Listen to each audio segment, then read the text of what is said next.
یعنی میرے لیے آسان ہو اور میں پابندی سے کر سکوں. تو آپ صلی اللہ علیہ وسلم نے فرمایا لا یزال لسانک رطبا من ذکر اللہ، کہ ایک چیز پابندی سے پکڑ لو، اور وہ کیا کہ تیری زبان ہمیشہ اللہ کے ذکر سے تر رہے، ہر دم اللہ کو یاد کرتے رہو. اور یہ حقیقت ہے کہ انسان کوئی بھی کام کر رہا ہو، مثلاً خواتین کھانا پکا رہی ہیں، گھر صاف کر رہی ہیں، واک کر رہی ہیں، کوئی بھی کام کر رہی ہیں اس طرح کا، تو اس میں ساتھ ساتھ اللہ کی یاد کرتی رہیں.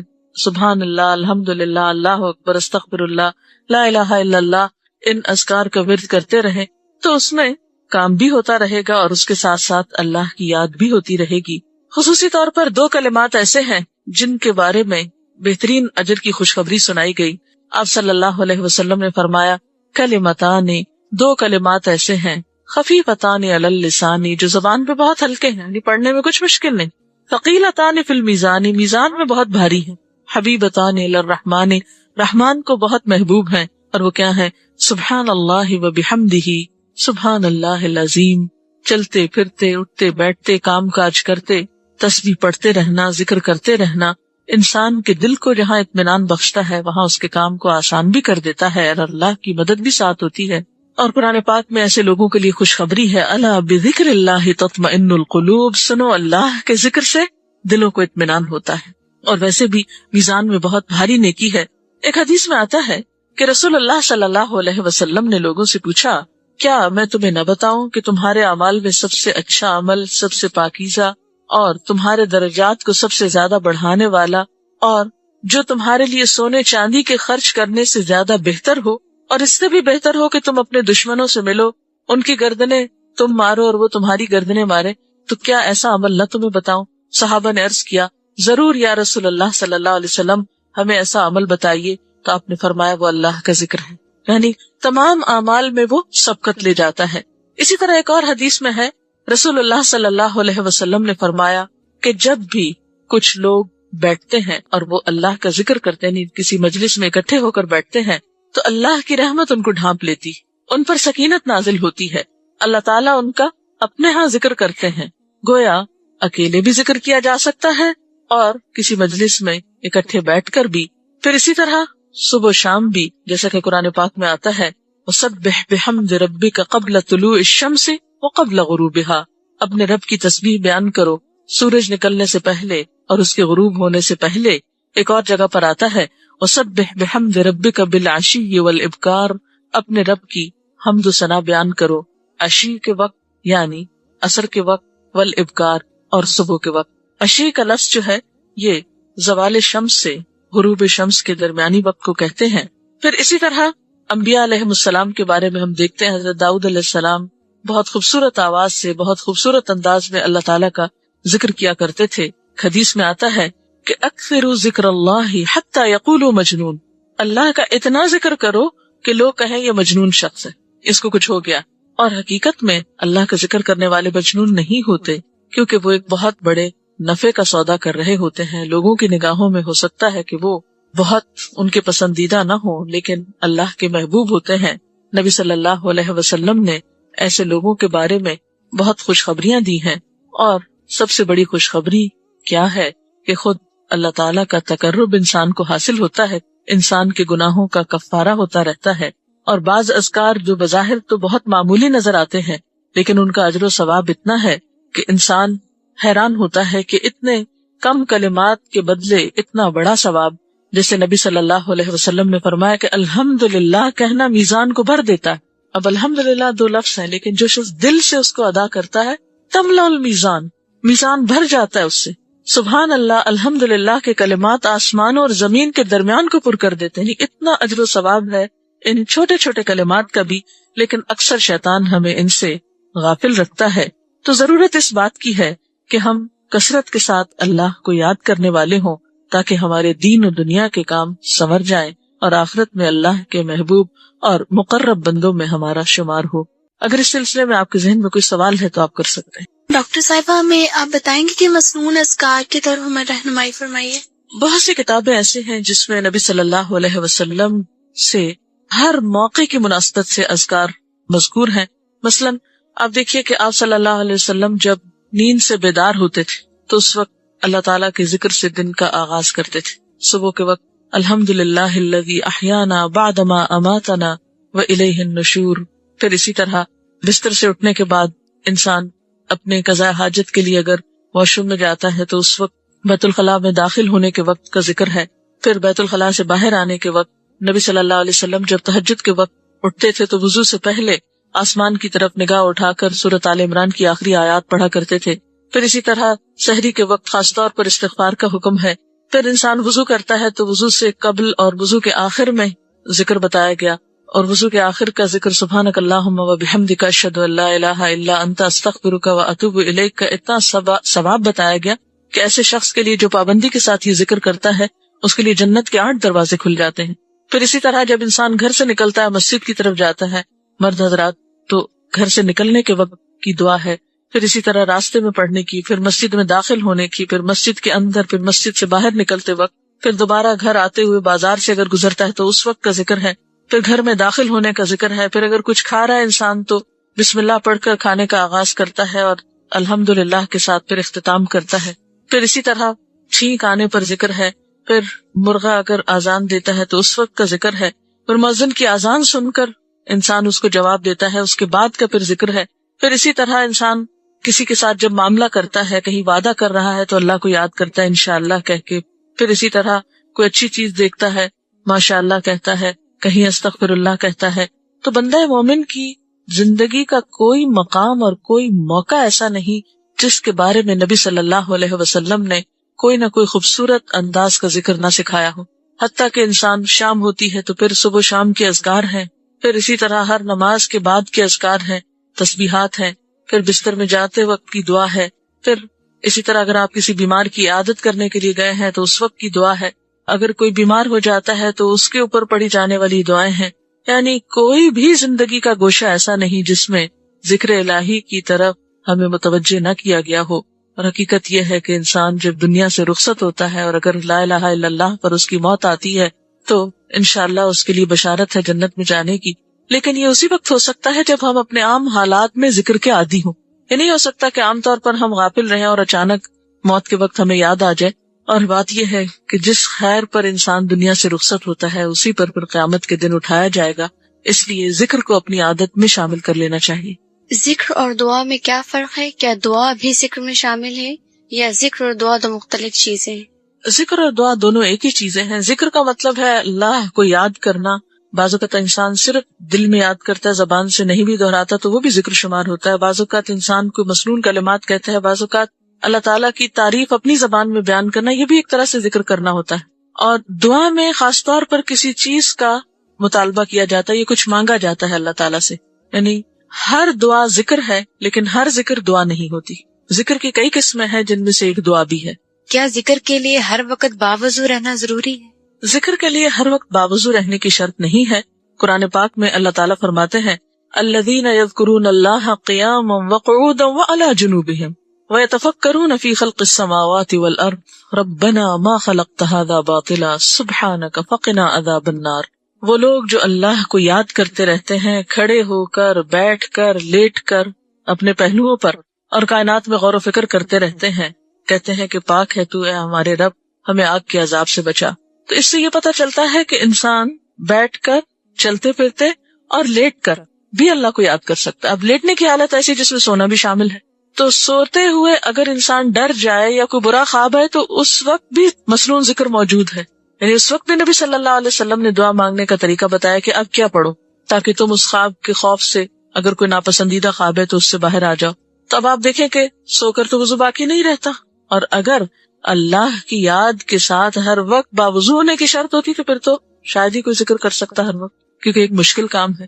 وضو نماز کے لیے شرط، نماز وضو کے بغیر نہیں ہوتی، لیکن ذکر آپ وضو کے بغیر کر سکتے ہیں، اور اس میں درود شریف بھی شامل ہے، آیت کریمہ بھی شامل ہے. ہاں افضل ہے اگر آپ کو توفیق اللہ نے دی کہ آپ وضو کے ساتھ ہیں اور وضو کے ساتھ ذکر کریں، لیکن اگر باوضو نہیں ہے تو ذکر سے آپ کو کوئی چیز روک نہیں سکتی، اللہ یہ کہ آپ بیت الخلاء میں ہیں، اس وقت ذکر نہیں کرنا چاہیے. ادروائز آپ عام روٹین کے نارمل کاموں میں اللہ تعالیٰ کو یاد کر سکتے ہیں، خواہ وضو سے ہوں یا بغیر وضو کے ہوں. قرآن پاک جو ہم پڑھ رہے ہوتے ہیں تو کیا ضروری ہے کہ ہم بہت پراپرلی بیٹھ کر پڑھیں، یا ہم ٹیک لگا کے، یا ہم اپنے بستر پہ بھی پڑھ سکتے ہیں؟ افضل تو یہی ہے. پسندیدہ یہی ہے کہ انسان با ادب بیٹھے، لیکن اگر آپ قرآن پاک کا کچھ حصہ زبانی یاد کیے ہوئے ہیں، کچھ صورتیں ایسی آپ کو آتی ہیں اور آپ چلتے پھرتے ان کی دہرائی کرنا چاہتے ہیں تو ایسا بھی کر سکتے ہیں۔ اجتماعی ذکر کی کیا کیا صورتیں ہو سکتی؟ اجتماعی ذکر میں قرآن پاک کا پڑھنا، پڑھانا، سیکھنا، سکھانا، اس کو یاد کرنا، یہ تمام چیزیں آتی۔ اللہ تعالیٰ نے انسان کو پیدا کیا اور اس کے اندر طرح طرح کے جذبات رکھے۔ یہ انسان ہی ہے جس کے اندر خوشی کے احساسات بھی ہیں اور غم کے احساسات بھی۔ خوشی کب ہوتی ہے انسان کو؟ عموماً اس وقت جب کوئی کام اس کی مرضی کے مطابق ہوتا ہے یا پھر اسے کوئی پسندیدہ چیز ملتی۔ اور غم کب ہوتا ہے؟ جب کام انسان کی مرضی کے خلاف ہونے لگتے ہیں، اس کی خواہشات کی تکمیل نہیں ہوتی، اس کی مرضی پوری نہیں ہوتی، یا کوئی پسندیدہ چیز ہاتھ سے چلی جاتی ہے۔ ایسے میں انسان پھر کیا کرے؟ آج کی دنیا میں بہت سے لوگ مختلف طرح کی محرومیوں کا شکار ہو کر ڈپریشن میں مبتلا ہو جاتے ہیں۔ ڈپریشن آج کی دنیا کا ایک بہت بڑا اور گمبھیر مسئلہ بنتا چلا جا رہا ہے۔ تو آئیے آج کچھ ایسی باتوں کے بارے میں سوچتے ہیں، کچھ ایسے نکات اپنے سامنے رکھتے ہیں جن پر عمل کر کے کافی حد تک غم سے نجات پایا جا سکتا ہے۔ سب سے پہلی چیز ایمان کی مضبوطی، اللہ تعالیٰ کی ذات پر یقین اور توکل، اس کی قدرت پر بھروسہ کہ ہر چیز اس کے اختیار میں ہے، وہ کن کہہ کے سب کچھ کر سکتا ہے، نفع و نقصان سب اسی کی طرف سے ہوتا ہے۔ ایمان میں اضافہ کس طرح ہو، توکل کیسے بڑھے، اس کے لیے نفع مند علم کا حصول ضروری ہوتا ہے۔ انسان اچھی باتوں کو سیکھنے کی طرف متوجہ ہو۔ علم نافع انسان کا سینہ کھلا کر دیتا ہے، اس کے دل میں وسعت آنے لگتی۔ اچھی کتب کا مطالعہ انسان کو اچھی کمپنی فراہم کرتا ہے، انسان کی سوچ کو بدل دیتا ہے۔ اسی طرح ذکر کی کثرت اور خصوصی طور پر استغفار، حدیث پاک میں آتا ہے جو استغفار کو اپنے لیے لازم کر لے، من لزم الاستغفار، استغفار سے چمٹ جائے، کثرت سے استغفار پڑھے، اللہ تعالیٰ اس کے لیے ہر غم سے نجات کا راستہ بنا دیتے ہیں، ہر مشکل سے نکلنے کے لیے کوئی نہ کوئی راہ اسے عطا کر دیتے ہیں۔ اور ذکر کے بارے میں تو قرآن پاک میں آتا ہے الا بذکر اللہ تطمئن القلوب، خبردار اللہ کے ذکر سے دلوں کو اطمینان نصیب ہوتا ہے۔ اٹھتے بیٹھتے چلتے پھرتے اللہ تعالیٰ کی حمد و ثنا، اللہ کی تسبیح، اس کے علاوہ ذکر کرتے کرتے اللہ کی مخلوق کے ساتھ احسان کا رویہ انسان کے لیے باعث سکون ہوتا ہے، خوشی کا ذریعہ ہوتا ہے۔ انسانوں کے ساتھ خواہ اپنے ہوں یا پرائے، رشتہ دار ہوں یا اجنبی، ان کے ساتھ احسان کرنا انسان کو خوشی بخشتا ہے، خصوصاً ایسے انسانوں کے ساتھ احسان جو آپ کے ساتھ نہ کرتے، جیسا کہ حدیث میں آتا ہے کہ جو مجھ سے کٹے میں اس سے جڑوں، جو مجھے محروم کرے میں اسے عطا کروں۔ لہٰذا ان لوگوں کے ساتھ بھلائی کرنا جو ہمارے لیے اچھے جذبات نہ رکھتے ہوں، کیونکہ بدلے کے طور پر احسان کرنا تو آسان ہوتا ہے، لیکن ایسی حالت میں احسان کرنا جبکہ ہم پر زیادتی کی جا رہی ہو، کرنا تو مشکل ہوتا ہے، لیکن اس کے نتیجے میں انسان کو ایک بے پایہ مسرت نصیب ہوتی ہے، ایک بہت گہری ٹھنڈک کا احساس ہوتا ہے، اور یہ کام وہی کر سکتا ہے جو جرت رکھتا۔ لہٰذا دل کا ثبات اور نیکیوں پر استقرار یہ بھی بہت ضروری ہوتا ہے۔ اور بندوں کے ساتھ نیکی اس وقت ہو سکتی ہے جب انسان کا دل بندوں کے خلاف نفرت اور حسد کے جذبات سے خالی ہو، کیونکہ جب تک انسان انتقام کی پالیسی پر عمل کرتا ہے، انسان بدلہ لینے کی سوچتا رہتا ہے، اس وقت تک سکون نہیں پا سکتا، اسے خوشی نہیں مل سکتی، کیونکہ نبی صلی اللہ علیہ وسلم نے یہ بھی فرمایا کہ مجھے میرے رب نے حکم دیا ہے کہ ان اعفو عمن ظلمنی، میں اس کو معاف کر دوں جس نے مجھ پر ظلم کیا۔ تو جب تک انسان درگزر نہ کرے، دوسرے کو قصور معاف نہ کر دے، اس وقت تک چین نہیں پا سکتا، کیونکہ انتقام کی آگ میں جلنے والا سب سے پہلے تو خود کو نقصان دیتا ہے۔ انتقام تو معلوم نہیں لے سکتا ہے یا نہیں لے سکتا، لیکن اپنی پریشانیوں میں اضافہ کرتا رہتا ہے۔ اسی طرح ڈپریشن سے نجات کے لیے یہ بھی ضروری ہے کہ ہم اپنی زبان کی حفاظت کریں، فضول باتیں، فضول گفتگو اور لغویات سے پرہیز کریں، ہر معاملے میں اعتدال سے کام لیں، محبت ہو یا نفرت ہو۔ پھر اسی طرح یہ فارغ رہنے سے بچیں، کیونکہ جو شخص فارغ ہوتا ہے، جس کے پاس کوئی کام نہیں ہوتا، جس کی زندگی میں کوئی مقصد نہیں ہوتا، جو شخص اسٹرگل نہیں کرتا، ہارڈ ورک نہیں کرتا، محنت نہیں کرتا، وہ شخص کبھی بھی غم سے نجات نہیں پا سکتا۔ پھر اسی طرح یہ بات بھی ضروری ہے کہ انسان آج میں رہے، ماضی میں جو ہو چکا سو ہو چکا، وہ تو ہاتھ سے جا چکا، وہ واپس نہیں آ سکتا۔ پچھلا لمحہ جو گزر گیا آپ اس کو پلٹا نہیں سکتے، اس کے لیے کیا ہے کہ آپ آج میں رہنا سیکھیں اور کل کی فکر نہیں کریں، کیونکہ کل آپ نے دیکھا ہی نہیں، کل تو اندھیرے پردے میں، نہ ماضی آپ کے ہاتھ میں، نہ مستقبل آپ کے ہاتھ میں، آپ کے ہاتھ میں آج ہے. اس آج کی قدردانی کریں، اس آج کی فکر کریں. اس وقت اللہ نے جو وقت دیا ہے، اس وقت اللہ تعالیٰ نے جو قوت جو قدرت ہمیں عطا کی ہے، اس سے فائدہ اٹھائیں. ہم دیکھ سکتے ہیں، ہم بول سکتے ہیں، ہم اپنے بہت سے کام کر سکتے ہیں. ہمارے پاس اس وقت زندگی جیسی نعمت ہے، جب یہ نہیں رہے گی تو ہم کسی کام کے لائق نہیں رہیں گے. اس لیے جو آج ہے، جو اس وقت ہاتھ میں ہے، جو یہ لمحے ہیں، ان سے فائدہ اٹھائیں، ان کو انجوائے کریں، ان میں اپنی سوچ کو مثبت بنائیں. پھر اسی طرح نعمتوں کے معاملے میں اپنے سے کمتر کو دیکھیں، دکھوں کے معاملے میں اپنے سے اوپر والے کو دیکھیں کہ ہم سے زیادہ مشکل میں کون. تو اس طرح دل میں شکر کے جذبات پیدا ہوں گے. پھر اسی طرح ایک اور اہم بات یہ ہے کہ دوسروں سے توقعات کم رکھیں، کیونکہ تمام انسان کمزور ہے. ہم بسا اوقات کوئی شخص جو ہم سے ایک وقت میں اچھا سلوک کرتا ہے، ہم اس سے بہت بڑی توقع رکھ کے بیٹھ جاتے ہیں کہ وہ آئندہ بھی ہمارے ساتھ بہت کچھ کرے گا. دوسرے وقت میں وہ اس قابل نہیں ہوتا، وہ کسی مشکل یا کسی مجبوری میں ہو سکتا ہے. پھر جب ہماری توقع اس سے ٹوٹتی ہے، ہم پھر مایوسی کا شکار ہوتے ہیں، پریشانی کا شکار ہوتے ہیں. توکل اللہ کی ذات پر رکھیں، بھروسہ اس پر کریں. سب کچھ اس کے ہاتھ میں، بندوں کے ہاتھ میں کچھ نہیں. جو کچھ بندوں کے ہاتھ میں، اس سے مایوس ہو جائیں، کیونکہ بندے تو خود محتاج ہیں. صرف ایک اللہ ہی کی ذات ہے جو کسی کی محتاج نہیں. قرآن پاک میں آتا ہے، یا ایھا الناس انتم الفقراء الی اللہ واللہ ھو الغنی الحمید. اے لوگو، تم سب اللہ کے محتاج ہو اور اللہ وہ بے نیاز ہے، تعریف والا ہے. اس لیے بندوں سے، خواہ قریبی دوست ہوں، رشتہ دار ہوں، وہ لوگ جو ہمارے ہمدرد ہوں، ان سب کو انسان سمجھیے. ان کی کمی کوتاہی پر ان کے خلاف دل میں غم، غصہ، رنج رکھ کے نہ بیٹھیے، اس سے آپ کو خود نقصان ہوگا. اسی طرح ایسی کمپنی، ایسی صحبت سے بچنے کی ضرورت ہے، ایسے لوگوں سے بچ کے رہنے کی ضرورت ہے جن کی سوچ منفی ہو، جو نیگیٹیوٹی کا شکار ہو. کیونکہ جس طرح کے ماحول میں آپ بیٹھیں گے اس کے اثرات لازماً آپ پر ہوں گے. مفید باتیں سوچیے، مثبت باتیں سوچیے، پر امید رہیے. اسی طرح بسا اوقات ہماری پریشانیاں اور غم اس وجہ سے بھی ہوتے ہیں کہ ہم اپنی زندگی میں کاہلی، سستی وغیرہ کا شکار ہوتے ہیں. آج کی ذمہ داری آج نہیں پوری کریں گے، آج کا کام آج نہیں کریں گے، اس وقت کی نماز اس وقت نہیں پڑھیں گے، بعد کے لیے چھوڑ دیں گے، اچھا قضا پڑھ لیں گے.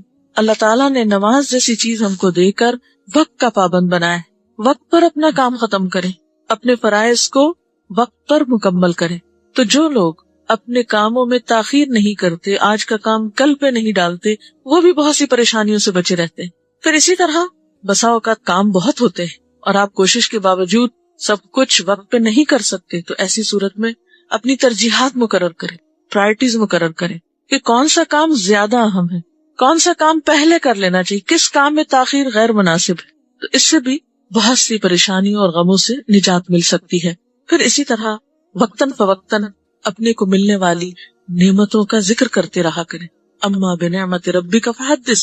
ہم عموماً اپنی مجلسوں میں لوگوں سے بات چیت کرتے ہوئے اپنی پریشانیوں اور غموں کے ہی تذکرے کرتے رہتے ہیں. جو نہیں ہے ہمارے پاس اسی کے بارے میں پریشان رہتے ہیں اور اسی پریشانی کا اظہار بھی کرتے رہتے ہیں. اس کے برعکس اپنی سوچ کو مثبت بناتے ہوئے ان باتوں کا ذکر کیا کریں، ان چیزوں کا جو آپ کی زندگی میں ہیں، جو آپ کی اچیومنٹس ہیں، جو نعمتیں اللہ نے آپ کو دے رکھی ہیں. تو اس سے آپ کے اندر ایک شکر کے جذبات پیدا ہوں گے اور وہ غم بھول جائیں گے جو آپ کو کچھ چیزوں کے نہ ہونے کی وجہ سے لاحق ہے. پھر اسی طرح کثرت کے ساتھ اپنے لیے دعا کیا کریں، اور نہ صرف یہ کہ اپنے لیے بلکہ دوسرے لوگوں کے لیے، کیونکہ انسان جب دوسروں کے لیے دعا کرتا ہے تو اس کے اپنے لیے قبولیت ہوتی ہے. پھر لوگوں کا خوف دل سے نکال دیں. یاد رکھیں، کوئی انسان نہ آپ کو نقصان دے سکتا ہے نہ فائدہ دے سکتا ہے. نفع اور نقصان صرف اللہ کے ہاتھ میں. بسا اوقات ہم صرف توہمات کا شکار ہوتے ہیں، بلا وجہ لوگوں کا خوف اپنے دل میں رکھتے ہیں، حالانکہ ہم ان کی سوچ میں بھی نہیں ہوتے.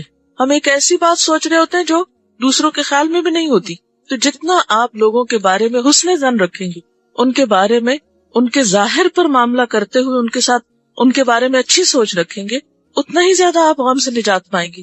کیونکہ ہمارے بعض خدشات، بعض خوف بالکل بے بنیاد ہوتے ہیں، ان کی کچھ بھی حقیقت نہیں ہوتی. نبی صلی اللہ علیہ وسلم نے گمان کو سب سے جھوٹی بات بتایا.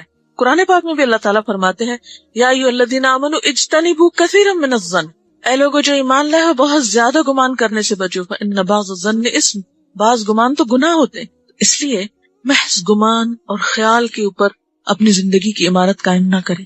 پھر یہ بھی یاد رکھیں کہ ہر چیز قضاء و قدر سے، اللہ نے تقدیر مقرر کر رکھی. ایک حدیث میں آتا ہے کہ ما اصابک لم یکن لیخطئک وما اخطأک لم یکن لیصیبک. جو تمہیں پہنچا وہ ہو نہیں سکتا تھا کہ تم سے خطا جائے، تمہیں ہی پہنچنا تھا، اور جو تم سے خطا ہو گیا ہو نہیں سکتا تھا کہ تمہیں پہنچے. تو بعض اوقات ہم صرف غم کس لیے کرتے رہتے ہیں کہ اوہ کاش یہ نہ ہوتا اور کاش وہ نہ ہوتا، کاش میں اس وقت پہنچ جاتا تو یہ چیز مجھ سے نہ جاتی یا مجھ سے مس نہ ہوتی یا میرے ہاتھ سے نہ جاتی. نہیں، وہ ملنے نہیں تھی آپ کو، وہ آپ کی تھی نہیں. تو تقدیر پر ایمان انسان کے بہت سے غموں کو ہلکا کر دیتی. پھر اسی طرح ایسے لوگوں سے بچیں یا ایسے لوگوں کے حال سے سبق سیکھیں، عبرت سیکھیں جن کی زندگی ناشکری میں گزری اور شکووں میں گزری اور انہوں نے کچھ بھی نہیں پایا. اگر آپ دوسرے لوگوں کے حال پر نظر ڈالیں تو دنیا میں آپ کو دو طرح کے لوگ نظر آئیں گے. ایک وہ جو شکر گزار ہے اور آپ دیکھیں گے وہی خوشحال ہے. خوشی کا راز اصل میں شکر کے اندر ہی. اور دوسری طرف وہ دیکھیں گے آپ جو ہر وقت شکوے کرتے رہے. یہ دونوں کردار آپ کے دائیں بائیں آگے پیچھے کہیں نہ کہیں آپ کو معاشرے میں نظر آئیں گے. کچھ لوگ ہر دم شکوے کرتے نظر آئیں گے، پھر آپ دیکھیے کہ ان کے پاس کیا ہے، انہوں نے کیا کمایا شکوے کر کر. اور کچھ لوگ ہیں کہ جس حال میں بھی وہ اللہ کا شکر ادا کرتے رہتے. تو ان دونوں کرداروں پر نظر ڈال کر عبرت حاصل کریں، جیسا کہ نبی صلی اللہ علیہ وسلم نے فرمایا کہ میری نگاہ عبرت کی نگاہ، میں ہر ایک کے حال سے کچھ نہ کچھ سیکھوں. سب سے پہلی بات تو اس سلسلے میں یہ جاننا ضروری ہے کہ گناہ ہے کیا. گناہ کی تعریف ایک حدیث سے ہمیں ملتی ہے کہ گناہ وہ ہے جو دل میں کھٹکے. نواس بن سمان رضی اللہ عنہ سے روایت ہے کہ میں نے رسول اللہ صلی اللہ علیہ وسلم سے نیکی اور گناہ کے بارے میں سوال کیا تو آپ نے فرمایا نیکی اچھے اخلاق کا نام ہے اور گناہ وہ ہے جو تیرے دل میں کھٹکے اور تجھے یہ ناگوار ہو کہ لوگ اس سے باخبر ہوں. یعنی انسان کے دل میں جس بات پر، جس کام پر چبھن محسوس ہو اور جس چیز کو انسان لوگوں سے چھپانا شروع کر دے، سمجھیے کہ پھر وہ اللہ سبحانہ وتعالیٰ کی نافرمانی کا کام ہے. کیونکہ انسان فطری طور پر اللہ کی فرما برداری کے ساتھ پیدا کیا گیا ہے.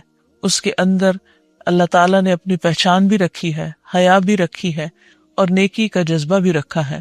قرآن مجید میں آتا ہے فَأَلْهَمَهَا فُجُورَهَا وَتَقْوَاهَا کہ انسان کے اندر اس کا فجور اور تقوی ہم نے الہام کر دیا، ڈال دیا.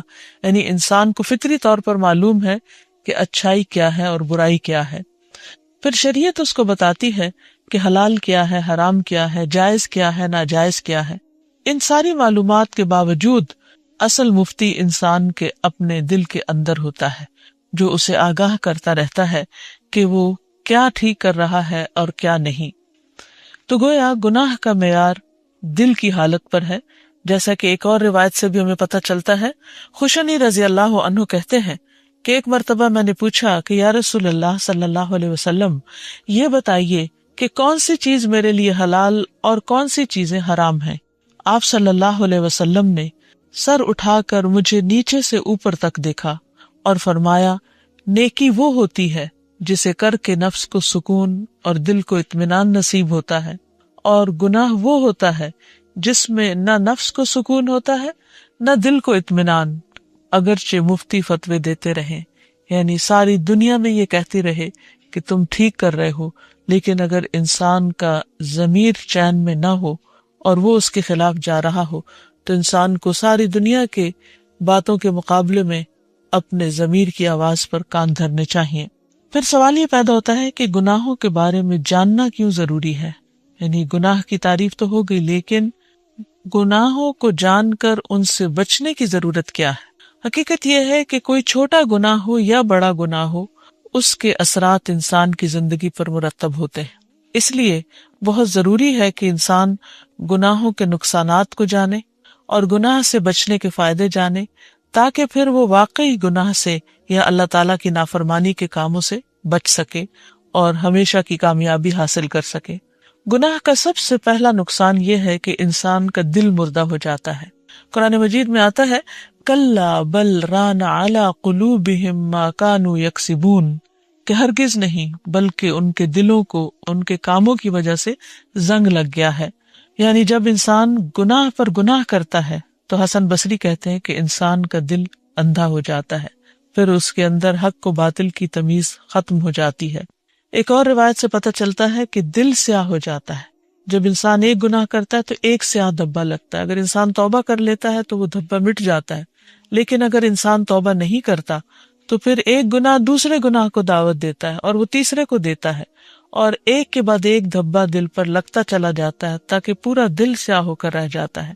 اور جب ایسی کیفیت ہو جاتی ہے کہ جس کو ایک طرف زنگ کہا گیا اور دوسری طرف دلوں کی سیاہی کہا گیا، تو دل کا نور ختم ہو جاتا ہے، دل کی چمک ختم ہو جاتی ہے، جس کے نتیجے میں انسان پھر اللہ سبحانہ تعالیٰ کی معرفت سے محروم ہو جاتا ہے، اللہ کی محبت سے محروم ہو جاتا ہے۔ ایک حدیث سے بھی ہمیں پتہ چلتا ہے کہ گناہ دلوں پر غلبہ پا لیتا ہے، یعنی اسے کنٹرول کر لیتا ہے، اور پھر انسان کے دل کے اندر طرح طرح کی بیماریاں جنم لیتی ہیں۔ جس طرح انسان کے جسم کو بیماریاں لاحق ہوتی ہیں، اسی طرح انسان کے دل کو بھی بہت ساری بیماریاں لاحق ہو جاتی ہیں، جس کے نتیجے میں انسان پھر بدعمالیاں کرتا چلا جاتا ہے اور نیکیوں کا شوق اس سے ختم ہو کر رہ جاتا ہے۔ اسی طرح حدیث سے یہ بھی پتہ چلتا ہے کہ بعض جسمانی بیماریاں بھی انسان کو اس کے گناہوں کے نتیجے میں ملتی ہیں۔ رسول اللہ صلی اللہ علیہ وسلم نے فرمایا، جب کسی قوم میں بدکاری عام ہو جاتی ہے اور وہ اعلانیہ اس کا ارتکاب کرتے ہیں تو ان میں طاعون اور ایسی مختلف بیماریاں پھیل جاتی ہیں جو ان سے پہلے لوگوں میں موجود نہ تھی، یعنی ایسی نئی نئی بیماریاں جن کا کبھی نام بھی نہیں سنا گیا پہلے، ان کی سبب، ان کی وجہ کیا بتائی گئی کہ وہ گناہوں کی وجہ سے جنم لیتی ہیں۔ پھر اسی طرح حالات کی تنگی اور بے سکونی عام ہو جاتی ہے۔ اللہ تعالیٰ فرماتے ہیں، من اعرض عن ذکری فإن له معیشۃ ضنکا، اور جس نے ہماری نصیحت سے منہ موڑا ہم اس پر زندگی تنگ کر دیں گے۔ پھر اسی طرح گناہوں کی وجہ سے بہت سے مصائب اور مشکلات اترتی ہیں۔ حضرت عمر رضی اللہ تعالیٰ عنہ نے جب حضرت عباس سے بارش کے لیے دعا کرنے کو کہا تو انہوں نے کہا، اے اللہ، بے شک مصیبتیں گناہوں کی وجہ سے ہی نازل ہوتی ہیں اور انہیں صرف توبہ ہی مٹا سکتی ہے۔ رسول اللہ صلی اللہ علیہ وسلم نے فرمایا، کوئی گناہ اس لائق نہیں کہ اللہ اس کے کرنے والے کو دنیا میں جلدی سزا دے دے اور اس کے ساتھ ساتھ آخرت میں بھی اس کی سزا جمع رکھے، جیسے کہ ظلم اور زیادتی اور قطع رحمی ہے۔ یعنی یہ ایسے گناہ ہیں کہ جن کی سزا انسان کو دنیا میں بھی ملتی ہے اور آخرت میں بھی ملے گی۔ پھر اسی طرح انسان کے لیے بہت سی مشکلات پیدا ہو جاتی ہیں، اس کے کام مشکل ہو جاتے ہیں، دشواریاں اور تنگیاں پیدا ہو جاتی ہیں، کیونکہ انسان جب اللہ تعالیٰ کی نافرمانی کرتا ہے تو اللہ تعالیٰ اس بندے سے ناراض ہوتا ہے اور پھر اس کو امتحان میں ڈالتا ہے تاکہ بندہ دنیا میں ہی توبہ کر کے آخرت کے عذاب سے، سزا سے بچ جائے۔ پھر اسی طرح بعض دنیاوی آفات بھی گناہوں کی وجہ سے اترتی ہیں، جیسے سورۃ الروم میں فرمایا کہ خشکی اور سمندر میں فساد ظاہر ہو گیا اس وجہ سے جو لوگوں کے ہاتھوں کی کمائی تھی، یعنی ان کے اپنے ہی گناہوں کی وجہ سے۔ پھر گناہوں کی وجہ سے انسانی زندگی سے، انسان کے کاموں میں، انسان کے مال میں برکت ختم ہو جاتی ہے، اور اس سلسلے میں قرآن مجید میں اللہ تعالیٰ فرماتے ہیں، وَأَن لَوِ اسْتَقَامُوا عَلَى الطَّرِيقَةِ لَأَسْقَيْنَاهُمْ مَاءً غَدَقًا، اور اگر یہ لوگ سیدھے رستے پر قائم رہتے تو ہم انہیں ضرور بہت وافر پانی پلاتے، یعنی ان کے رزق میں برکت ہوتی، خوشحالی عام ہوتی۔ لیکن جب انسان گناہ کرتا ہے، اللہ تعالیٰ کو ناراض کرتا ہے، تو یہ نعمتیں چھننے لگتی ہیں۔ اسی طرح بعض روایات سے یہ پتہ چلتا ہے کہ گناہ انسان کی عمر میں بھی کمی کا باعث بنتے ہیں، بعض گناہ اچانک موت کا باعث بھی بن جاتے ہیں۔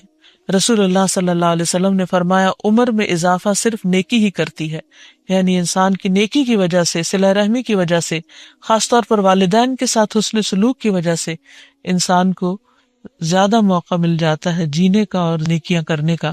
پھر اسی طرح گناہوں کی وجہ سے بندے اور رب کے درمیان دوری آ جاتی ہے، اور انسان کے دل کے لیے سب سے بڑی وحشت ناک چیز یہی ہے کہ اس میں رب کا ذکر نہ ہو، اس میں سکون نہ ہو، اطمینان نہ ہو۔ پھر اسی طرح یہ ہے کہ انسانوں کے درمیان بھی دوریاں پیدا ہو جاتی ہیں، آپس کی محبتیں ختم ہو جاتی ہیں، گھروں کے اندر بے سکونی پیدا ہو جاتی ہے، اور قوموں کے اندر، قوم کے افراد کے درمیان باہم ایک دوسرے کے ساتھ ناچاکی اور لڑائی جھگڑے پیدا ہو جاتے ہیں۔ پھر اسی طرح گناہ کرتے رہنے سے انسان کے دل کے اندر سے گناہ کی نفرت ختم ہو جاتی، اور جب گناہ کی نفرت نہیں رہتی تو پھر انسان آسانی سے گناہ کرتا چلا جاتا ہے اور اتنا بے حس ہو جاتا ہے کہ گناہ کرنے کے باوجود اس کو احساس نہیں ہوتا کہ اس نے گناہ کیا ہے، اور پھر اسے توبہ کی توفیق بھی نصیب نہیں ہوتی۔ پھر اسی طرح شیطان انسان پر مسلط ہو جاتا ہے، ایسا انسان شیطان کا آلہ کار بن جاتا ہے جو گناہ کرنے کے بعد توبہ نہیں کرتا۔ اور بعض گناہوں کی وجہ سے انسان لعنت کا مستحق بھی ہو جاتا ہے، یعنی اللہ سبحانہ وتعالیٰ کی رحمت سے دوری ہو جاتی ہے، جیسے نبی صلی اللہ علیہ وسلم نے سود کھانے والے پر اور کھلانے والے پر لعنت بھیجی ہے۔ پھر اسی طرح انسان بعض اوقات بڑے گناہ نہیں بھی کرتا لیکن چھوٹے گناہ معمولی سمجھ کر کرتا چلا جاتا ہے، تو یہ یاد رکھنا چاہیے کہ چھوٹے چھوٹے گناہ مل کر انسان کو ڈبونے کے لیے کافی ہو جاتے ہیں۔ رسول اللہ صلی اللہ علیہ وسلم نے فرمایا، چھوٹے گناہوں سے بھی اپنے آپ کو بچاؤ، کیونکہ بعض اوقات بہت سے چھوٹے گناہ بھی اکٹھے ہو کر انسان کو ہلاک کر دیتے ہیں۔ پھر رسول اللہ صلی اللہ علیہ وسلم نے اس کی مثال اس قوم سے دی جنہوں نے کسی جنگل میں پڑاؤ ڈالا، کھانے کا وقت آیا تو ایک آدمی جا کر ایک لکڑی لے آیا، دوسرا جا کر دوسری لکڑی لے آیا، یہاں تک کہ بہت سی لکڑیاں جمع ہو گئیں اور انہوں نے آگ جلا کر جو اس میں ڈالا پکا لیا، یعنی ایک ایک تنکا مل کر اتنی آگ بن گئی کہ پورا کھانا تیار ہو گیا۔ تو اسی طرح چھوٹے گناہوں کی کثرت انسان کو جلانے کے لیے کافی ہے، یعنی چھوٹے گناہوں کی کثرت انسان کے لیے بڑی مصیبت کا پیش خیمہ بن سکتی ہے۔ پھر اسی طرح قرآن مجید سے یہ بات بھی پتہ چلتی ہے کہ جب مختلف اقوام کھلم کھلا گناہ کرنے لگتی ہیں تو عمومی طور پر ان پر عذاب آ جاتا ہے۔ اللہ تعالیٰ فرماتے ہیں وَاتَّقُوا فِتْنَةً لَا تُصِيبَنَّ الَّذِينَ ظَلَمُوا مِنْكُمْ خَاصَّةً وَاعْلَمُوا أَنَّ اللَّهَ شَدِيدُ الْعِقَابِ، اور اس مصیبت سے بچ جاؤ جو صرف انہی لوگوں کے لیے مخصوص نہ ہوگی جنہوں نے تم میں سے ظلم کیا، اور جان لو اللہ سخت سزا دینے والا ہے۔ یعنی اس عذاب سے بچ کے رہو، اللہ تعالیٰ سے توبہ کرتے رہو، کہیں ایسا نہ ہو کہ دوسروں کے گناہوں کی وجہ سے تم پر بھی عذاب آ جائے، کیونکہ جب کسی قوم میں گناہ ہوتے ہیں اور ان گناہوں کو روکنے کی کوئی کوشش نہیں کی جاتی تو پھر عمومی طور پر ایسے ڈاکٹر فرحت ہاشمی صاحبہ کے مستند بیانات سننے کے لیے ہمارے چینل قرآنک پلس کو سبسکرائب کریں۔ یہاں قرآن و حدیث کی روشنی میں حقیقی رہنمائی اور روحانی ترقی کے خزانے ملیں گے۔ ابھی جڑیں اور دین کو گہرائی سے سمجھیں۔